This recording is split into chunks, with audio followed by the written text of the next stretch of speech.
ఈ ఆస్ట్రాయిడ్ 2032లో భూమిని నాశనం చేస్తుందా? ఆ ఆస్ట్రాయిడ్ 10 నుంచి 15 అంతస్తుల బిల్డింగ్ సైజులో ఉండే ఆస్ట్రాయిడ్, 174 నుంచి 220 అడుగుల హైట్. అండ్ ఆస్ట్రాయిడ్ నేమ్ వచ్చేసి ఆస్ట్రాయిడ్ 2024 YR4. ఇది ఎంత పవర్ఫుల్లో చెప్పడానికి ఒక చిన్న ఎగ్జాంపుల్ చెప్తా. 1945లో హిరోషిమా మీద పడిన అణుబాంబు గురించి మీకు తెలిసే ఉంటుంది.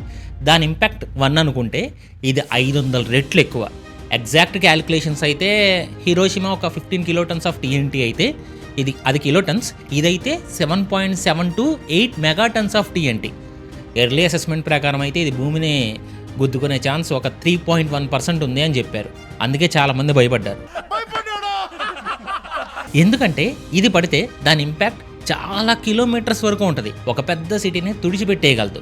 అండ్ వెదర్ చేంజెస్ కూడా వస్తాయి. కాకపోతే present updated observations and trajectory analysis ప్రకారం ఇది ఎర్త్ని హీట్ చేసే ఛాన్స్ చాలా వరకు తగ్గిందంట. మ్యాక్స్ నియర్లీ 0 చెప్తున్నారు. ఒకవేళ ఎర్త్ని హీట్ చేసే ఛాన్సెస్ ఉన్నా కూడా నాసా వాళ్ళు దాన్ని డైరెక్షన్ చేంజ్ చేయడం, లేదంటే దాన్ని బాంబ్స్ ద్వారా దాన్ని చిన్న చిన్న పీసెస్ చేయడం చేసి దాని ఇంపాక్ట్ని అయితే తగ్గిస్తారు.